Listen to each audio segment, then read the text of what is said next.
ನಮಸ್ಕಾರ ಮೈಸೂರು. ನಾವಿವತ್ತು ಹೋಗ್ತಾ ಇರೋದು ಹಳ್ಳಿಕೆರೆ ಹುಂಡಿಗೆ ಕಣ್ರಿ. ಹಳ್ಳಿಕೆರೆ ಹುಂಡಿಗೆ ಏನಕ್ಕಪ್ಪ ಹೋಗ್ತಾ ಇದೀವಿ ಅಂದ್ರೆ ಶ್ರೀ ಶನೇಶ್ವರನ ಉತ್ಸವ ನಡೀತಾ ಇತ್ತು ಕಣ್ರಿ. ಅದಕ್ಕೋಸ್ಕರ ಹೋಗಿ ನೋಡಿದ ತಕ್ಷಣ ನಾನಂತೂ ಒಂದ್ ರೌಂಡ್ ಶಾಕ್ ಆದೆ, ಮತ್ತೆ ತುಂಬಾ ಖುಷಿ ಆಯ್ತು ಕಣ್ರಿ. ನನ್ ಮನ್ಸ್ಗಂತೂ ಬಂಡಿ ಗಾಡಿಲಿ ಹೊಡಿತಾ ಇರೋಂತ ಮೆರವಣಿಗೆ ಕಣ್ರಿ. ಇದನ್ನ ನೋಡಿ ನನಗಂತೂ ಸಿಕ್ಕಾಬಟ್ಟೆ ಖುಷಿ ಆಯ್ತು ಅನ್ಕೊಳ್ಳಿ.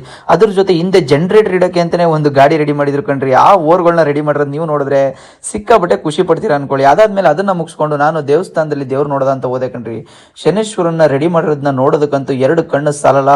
ಆ ತರ ಮುತ್ತನ್ನ ಜೋಡಿಸಿ ರೆಡಿ ಮಾಡಿದಾರೇನೋ ಅನ್ಕೋಬೇಕು. ಆ ತರ ರೆಡಿ ಮಾಡಿದಾರೆ ಕಣ್ರಿ.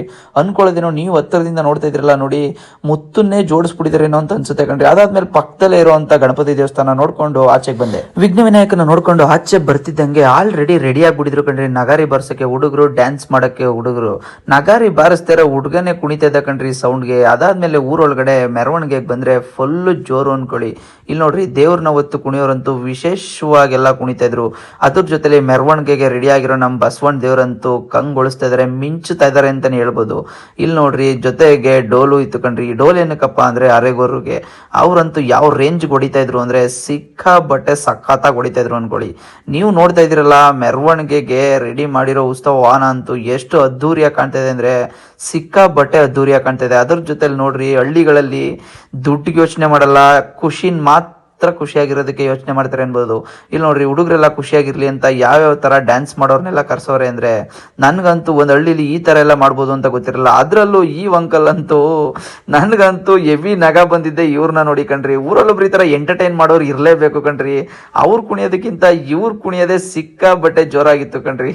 ನನಗಂತೂ ಸಿಕ್ಕಾಬಟ್ಟೆ ಖುಷಿ ಆಯ್ತು ಈ ಊರ್ಗ್ ಹೋಗಿದ್ದು. ನಿಮ್ಮೆಲ್ರಿಗೂ ಈ ಅಂಕಲ್ ಡ್ಯಾನ್ಸ್ ನೋಡಿ ಏನ್ ಅನ್ನಿಸ್ತು ಅಂತ ಮಿಸ್ ಮಾಡಿದೇನೆ ಒಂದು ಕಮೆಂಟ್ ಮಾಡ್ರಪ್ಪ. ನನ್ಗಂತೂ ಆ ಡ್ಯಾನ್ಸ್ ನ ನೋಡಿ ಸಿಕ್ಕಾಬಟ್ಟೆ ಖುಷಿ ಆಯ್ತು, ಮತ್ತೆ ಹೆವಿ ಎಂಟರ್ಟೈನ್ ಮಾಡಿದ್ರು ಅಂತಾನೆ ಹೇಳ್ಬೋದು. ಒಂದು ಊರಲ್ಲಿ ಒಂದು ಉತ್ಸವಕ್ಕೆ ಇಷ್ಟೆಲ್ಲ ಮಾಡ್ತಾರೆ ಅಂತ ದೇವ್ರಾಣೆಗೂ ಗೊತ್ತಿಲ್ಲ ಗುರು. ನನ್ಗಂತೂ ಈ ವಿಡಿಯೋಸ್ ನ ಮಾಡ್ತಾ ಇರೋದಕ್ಕೆ ಸಿಕ್ಕಾಬಟ್ಟೆ ಖುಷಿ ಆಗ್ತಿದೆ. ಯಾವ್ಯಾವ ಊರುಗಳಲ್ಲಿ ಯಾವ್ಯಾವ ತರ ಅನುಭವಿಸ್ತಾರೆ ಎಲ್ಲಾನು ಅಂದ್ರೆ ನನಗೆ ಅದನ್ನ ಹೇಳೋದಕ್ಕಾಯ್ತಲ್ಲ ಗುರು, ವರ್ಣಿಸಕ್ಕೆ ಪದಗಳೇ ಇಲ್ಲ ಅಂತ ಅನ್ನಿಸ್ತೈತೆ. ಅದ್ರಲ್ಲೂ ಈ ಉತ್ಸವ ಮೂರ್ತಿನ ರೆಡಿ ಮಾಡಿರೋದಂತೂ ನನ್ನ ಮನಸ್ಸಿಗೆ ಪ್ರತಿ ಸಲ ಒಡೆದು ಹೇಳ್ತೈತೆ ಗುರು.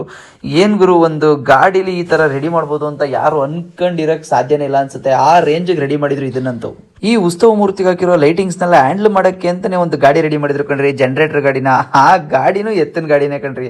ಅದು ನನಗೆ ಸಿಕ್ಕಾಬಟ್ಟೆ ಇಷ್ಟ ಆಯ್ತು. ಈ ಊರಲ್ಲಿ ಮುಗಿಸ್ಕೊ ಹೋಗ್ಬೇಕಾದ್ರೆ ಟೈಮ್ ಎಷ್ಟಾಗಿತ್ತು ಅಂದ್ರೆ ನೈಟ್ 12 ಗಂಟೆ ಚಿಲ್ಲರೆ ಆಗಿತ್ತು. ನಾನು ನೋಡ್ರಿ, ನಮ್ಮೂರಿಂದ ಈ ಊರಿಗೆ ಹೋಗ್ಬೇಕು ಅಂದ್ರೆ 30ರಿಂದ 35 ಕಿಲೋಮೀಟರ್ ಹೋಗ್ಬೇಕು. ಅದ್ರಲ್ಲೂ ನೈಟ್ ಹೋಗಿ ವಿಡಿಯೋಸ್ನ ಮಾಡ್ತಿದ್ದೀನಿ.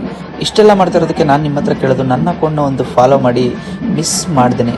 ಅದಾದ್ಮೇಲೆ ನಾನು ನಿಮ್ಮೂರಿಗೆ ಬರಬೇಕು ಅಂತ ಏನಾದರೂ ಇದ್ರೆ ನೀವು ಮಾಡಬೇಕಾಗಿರೋದಷ್ಟೇ, ಈ ರೀಲ್ಗೆ ನಿಮ್ಮೂರ ನೇಮು ಮತ್ತು ನಿಮ್ಮೂರ ದೇವಸ್ಥಾನ ನೇಮನ್ನ ಮರಿದೇನೆ ಕಮೆಂಟ್ ಮಾಡಿ ಅಕೌಂಟ್ನ ಫಾಲೋ ಮಾಡಿ.